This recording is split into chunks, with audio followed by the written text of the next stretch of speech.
and why. Today we're going to be learning body kick practice along with the pad holding. What we're going to do is we're going to go into a fighting stance. So both the striker and the pad holder is going to assume a fighting stance. However, since we're doing a rear leg body kick, the pad holder is going to take an open stance, which is in this case, the left leg back, while the striker is going to be right leg rear.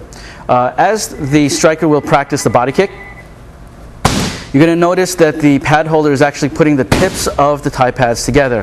However, the bottom where the elbows are will actually be open. Okay. From the normal practice, we're still concentrating on stepping out on a 45 degree, rotating the heel until it points toward your opponent, so that supporting leg's going to turn and rotate all the way. Hitting with the shin, not with the instep or the toe.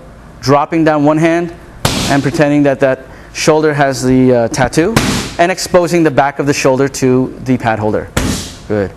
The last thing that you also notice is they're always going to be breathing, keeping the teeth together as if they have the mouthpiece in place. And last one. And time. Face each other. And why. And why. And fighting position. In today's exercise, we're going to be working with the same pad holding for the body kick. However, we're going to be adding a little bit more footwork. So as they're moving around, they're staying on their toes. They're actually in match lead, so they're both in a left lead. Remember, when we're holding for the body kick, the pad holder is actually going to step back, make it a little bit safer for the body kick to come into place. Now, the biggest problem that we have sometimes is the pad holder doesn't actually hold body height. So we want to make sure that the pad holder is holding appropriately, stepping back, giving an open target, not allowing the student to be able to kick the elbows, hitting with the shin, breathing, and giving proper distance. Obviously, we don't want to hold too close for our opponent, because we're going to teach them a bad habit of kicking in place instead of using their boxing techniques. Now, there are times where the pad holder can actually move back further, and you'll notice that the student doesn't kick just because it's got flash.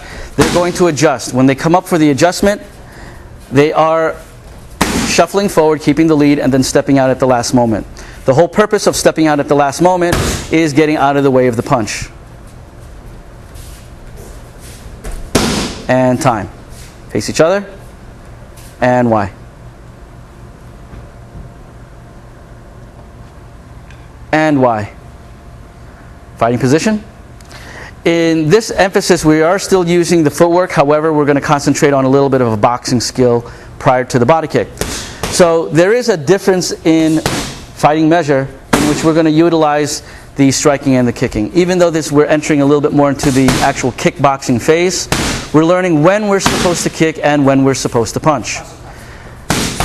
Pad holders, still be aware that the body kick is to the body. However, the boxing for right now will maintain head high. So we're establishing a high and middle type of accuracy, knowing the difference. Notice that the pad holder at the same time, holding for the boxing, is keeping the left lead. However, for the kicks, he is bringing back the lead leg and holding in the safest way possible. Only in the advanced coaching stages are we able to keep that same lead and keep our students safe. So here again, we're having various footwork movements, basic boxing, not too much on the defense yet, but also trying to be able to learn how to flash for that body kick, stepping back, and at the same time having the accuracy of kicking to the middle and punching up high.